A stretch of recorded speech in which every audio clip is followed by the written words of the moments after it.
Good afternoon, good evening. आप जिस time भी ये वीडियो देख रहे हो, today we will start a new chapter of class 9 civics. What is democracy? Why is democracy?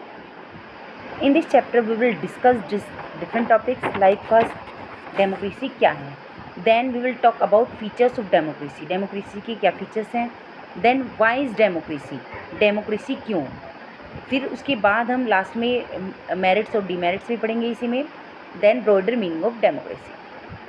First of all, we will discuss a question. Define democracy. State two merits and demerits of democracy. आपको democracy की definition देनी है, उसके बाद democracy की दो merits बतानी है और दो डीमेरिट्स बतानी है। डेमोक्रेसी क्या है? Democracy is a form of government in which the rulers are elected by the people. Democracy किस टाइप की गवर्नमेंट होती है जिसमें रूलर जो हैं वो किसके द्वारा, पीपल के द्वारा इलेक्ट किए जाते हैं। अगर जो हम सिंपली रूप में देखें, अब any other definition can be held. तो स्टूडेंट्स यहाँ पर हम एक अब्राहम लिंकन के द्वारा दी गई डेफिनेशन है डेमोक्रेसी की, वो देखते हैं। Democracy is government of the people, bye the people and for the people. Democracy क्या है? लोगों की गवर्नमेंट है ना, लोगों के द्वारा बनाई गई गवर्नमेंट होती है और लोगों के लिए गवर्नमेंट होती है। अब डेमोक्रेसी के फीचर्स जानने के लिए हमें कुछ केसेस पढ़ने पड़ेंगे। जैसे यहाँ पर हमारे पड़ोसी देश है पाकिस्तान, इसका केस देखते हैं।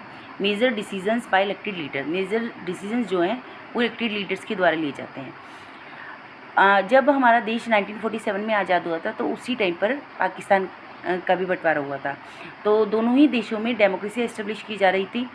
लेकिन कुछ ही टाइम पीरियड बाद क्या होता है कि जो पाकिस्तान की डेमोक्रेसी है वो थोड़ी डामाडोल हो जाती है।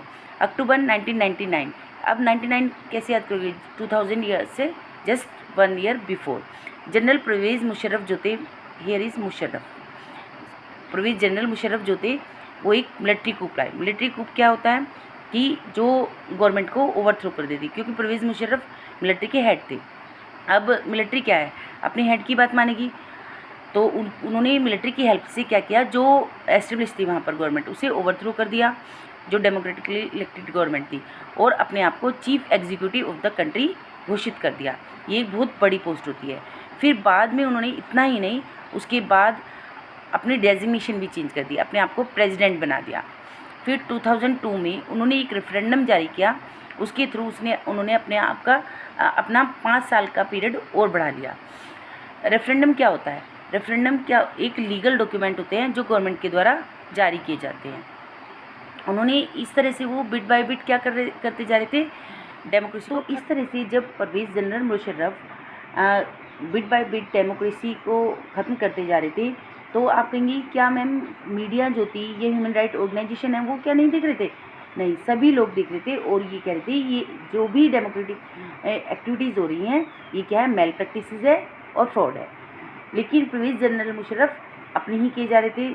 अगस्त 2002 में वो एक LFO जारी करते हैं। LFO क्या होता है? LFO एक लीगल फ्रेमवर्क ऑर्डर होता है, एक कानून होता है जो कॉन्स्टिट्यूशन में उन्होंने अमेंडमेंट किया।